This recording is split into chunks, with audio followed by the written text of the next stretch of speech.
నిజామాబాద్ జిల్లాలో రవాణా శాఖ అధికారులు ప్రైవేట్ బస్సులను తనిఖీలు చేస్తున్నారు. స్కూల్కు సంబంధించిన స్కూల్ బస్సులను తనిఖీ చేస్తున్నారు. జిల్లాలో స్కూల్ బస్సులు 600కు పైగా స్కూల్ బస్సులు ఉన్నాయి. ప్రైవేట్ స్కూళ్ళకు సంబంధించి ఆ బస్సుల్లో పూర్తి స్థాయిలో విద్యార్థుల సంఖ్యకు తగ్గట్లు బస్సులు వెళ్తున్నాయా లేదా, అదేవిధంగా దానికి సంబంధించి పూర్తి స్థాయిలో ఏదైతే సీట్లు కెపాసిటీకి మించి ఎక్కువగా ఏమన్నా విద్యార్థులను తీసుకెళ్తున్నారనే కోణంలో కూడా రవాణా శాఖ అధికారులు తనిఖీలు చేస్తున్నారు. మొత్తంగా జిల్లా వ్యాప్తంగా అన్ని బస్సులను తనిఖీ చేస్తున్న పరిస్థితి నెలకొంది. మరోవైపు ఉమ్మడి జిల్లా వ్యాప్తంగా అత్యధికంగా 700కు పైగా స్కూల్ బస్సులు ఉన్నాయి. అందులో పాటు ప్రైవేట్ స్కూల్ బస్సులు, దాంతోపాటు ఆటోలు కూడా తనిఖీ చేస్తున్నారు రవాణా శాఖ అధికారులు. పూర్తి స్థాయిలో మనం చూడొచ్చు బస్సుల్లో పరిమితికి మించి ఎక్కువ మంది ఉన్నారా లేరా అనే కోణంలో కూడా తనిఖీలు చేస్తున్న పరిస్థితి నెలకొంది. జిల్లా కేంద్రంలో పూర్తిగా రోడ్లపైన ఏదైతే బస్సులు వెళ్తున్నాయో వారికి సంబంధించి బస్సులకు ఫిట్నెస్ ఉందా లేదా, అన్ని రకాల సౌకర్యాలు ఉన్నాయా, అటెండర్ ఉన్నారా లేదా అనే కోణంలో కూడా రవాణా శాఖ అధికారులు తనిఖీలు చేస్తున్న పరిస్థితి నెలకొంది. పూర్తి స్థాయిలో జిల్లాలో అత్యధికంగా బస్సులు ఉన్న నేపథ్యంలో దీనికి అందరికి సంబంధించి రవాణా శాఖ అధికారులు తనిఖీలు చేస్తున్న నేపథ్యంలో వారు మనతో పాటు రవాణా శాఖ అధికారులు. సార్ చెప్పండి, జిల్లాలో ప్రైవేట్ స్కూల్ బస్సులన్నింటి కూడా తనిఖీ చేస్తున్నారు. అసలు జిల్లా వ్యాప్తంగా ఉన్న స్కూల్ బస్సులకు ఎంతవరకు ఫిట్నెస్ అయింది, మరి ఇంకా ఎన్ని ఈ అవకాశాలు? దాదాపు నిజామాబాద్ జిల్లా వ్యాప్తంగా 700 బస్సులు ఉన్నాయండి. అందులో ఆల్మోస్ట్ ఆల్ ఒక 90% బస్సెస్ అన్ని ఫిట్నెస్ కంప్లీట్ అయింది. మన నిజామాబాద్ జ్యూడిక్షన్లో ఒక 400 బస్సులు గాను ఒక 370 బస్సులు ఫిట్నెస్ అయినాయి. ఒక్కొక్క 30 బస్సుల వరకు మనకు మిగిలిపోయి ఉన్నాయి ఫిట్నెస్ కాకుండా. వాళ్ళు రకరకాల కారణాల వల్ల ఫిట్నెస్ చేయించుకోలేకపోవచ్చు. ఎందుకంటే 15 సంవత్సరాల దగ్గర ఉన్న బస్సెస్ ఏంటంటే వాళ్ళు నడపరు.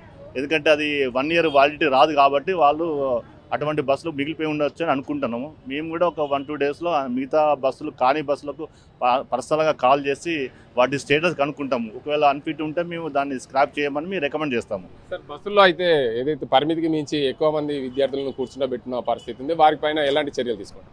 అది ఒకవేళ ఓవర్లోడింగ్ కనుక తిరిగినట్టు మాకు గుర్తించిన అయితే మీకు అటువంటి బస్సులు కూడా సీజ్ చేస్తామండి.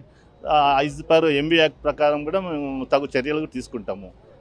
అయితే జిల్లాలో బస్సులతో పాటు ఆటోల్లో కూడా విద్యార్థులను స్కూళ్లకు తరలిస్తున్న పరిస్థితి. ఒక్కొక్క ఆటోలో 12-13 మందికి మించి ఆటోల్లో ప్రయాణిస్తున్నారు. ఆ సమయంలో ఏదైనా ప్రమాదం జరిగితే విద్యార్థుల పరిస్థితి అగమ్య గోచరంగా మారే అవకాశం లేదు. వాటిపైన ఎలాంటి చర్యలు? అదే ఈ తనిఖీలో భాగంగా మేము స్కూల్ బస్సుల మీద కాకుండా అన్ని రకాల ఆటోలు కానీ ఇంకా వేరే రకరకాల మోటార్ క్యాబ్స్ ద్వారా కూడా ఈ స్కూల్ పిల్లలు ప్రయాణించే ప్రతి ఒక్క వెహికల్ తనిఖీ చేస్తున్నాము. అందులో భాగంగా ఈరోజు ఆటో రిక్షాలో కూడా ఈ పార్ట్ ఉంది. ఒక వెహికల్ కూడా మేము సీజ్ చేయడం జరిగింది ఓవర్లోడ్. మేము చెప్తున్నాము మ్యాక్సిమం 6 మంది కంటే ఎక్కువ పిల్లలను కూర్చోడానికి వీల్లేదు అని కూడా అవేర్నెస్ కూడా మేము చెప్తున్నాం. బండి ఆపి అన్ని వెహికల్ ఆటోలు మోటార్ క్యాబ్స్ కూడా తనిఖీ చేస్తున్నాము. అయితే సమ్మర్లోనే పూర్తిగా బస్సులన్నీ కూడా ఫిట్నెస్ చేసుకోవాలి. ఎందుకు ఆలస్యం అవుతుంది వాళ్ళు ఫిట్నెస్ చేసుకోకపోవడం? అంటే స్కూల్లో అంటే జనరల్గా జూన్ 12 నుంచి స్టార్ట్ అయినా కూడా కొన్ని స్కూళ్ళు లేట్గా స్టార్ట్ అవుతున్నాయి కాబట్టి వాళ్ళ పర్సనల్ రీజన్స్ ఏమి తెలియదండి మాకు. మేము మాత్రం మ్యాక్సిమం 90% అయిపోయినాయండి. అదే ఆ 10% మిగిలిన ఎక్కడన్నా ఒక 20-30 బస్సులు వాళ్ళ రీజన్స్ తెలియదు కదండి. అది 15 సంవత్సరాల దగ్గర ఉన్నాయి కూడా చేర్చుకోలేకపోవచ్చు. వాళ్ళు కొత్త బస్సులు కొంటే ఆ బస్సులు వాడుకొని ఈ బస్సులు పక్క పెట్టే అవకాశాలు ఉండొచ్చు. అది ఏదున్నా కూడా మేము గత ఈ 1-2 డేస్లో మిగతా బస్సులు కూడా క్లారిఫికేషన్ కూడా తీసుకుంటామండి ఎందుకు కాలేదు. మొత్తానికి చూసుకోవచ్చు, జిల్లాలో పూర్తిగా స్కూల్ బస్సులన్నీ కూడా తనిఖీలు చేస్తున్నారు. స్కూళ్ళు 12వ తేదీ నుంచి ప్రారంభమైన నేపథ్యంలో పూర్తిగా వాటన్నింటికి కూడా ఎక్కడా ఇబ్బందులు లేకుండా విద్యార్థులకు అసౌకర్యాలు కలగకుండా పూర్తి స్థాయిలో దీనికి అంతటికి సంబంధించి తనిఖీలు అయితే నిర్వహిస్తున్నారు. జిల్లాలో ఆటోలను కూడా తనిఖీలు చేస్తున్న 6 మంది కంటే ఎక్కువ ఆటోల్లో ప్రయాణించే విద్యార్థుల ఆటోలను కూడా సీజ్ చేస్తున్న పరిస్థితి. ఈరోజు ఒక ఆటోను కూడా సీజ్ చేసాం. పూర్తి స్థాయిలో జిల్లాలో స్కూల్ బస్సులకు సంబంధించి అన్ని రకాల ఫిట్నెస్ ఉంటేనే స్కూల్ బస్సులకు ఫిట్నెస్ చేస్తున్నాం. దాంతోపాటు ఇప్పటికే జిల్లాలో 700కు పైగా ప్రైవేటు స్కూల్కి సంబంధించిన బస్సులు ఉన్నాయి. వాటిలో 30% పైగా ఇంకా చేసుకునేటివి ఉన్నాయి. వాటన్నింటి కూడా త్వరితగతిన చేసుకోవాలని చెప్పి పాఠశాల యాజమాన్యాలకు కూడా మేము చెప్పాము.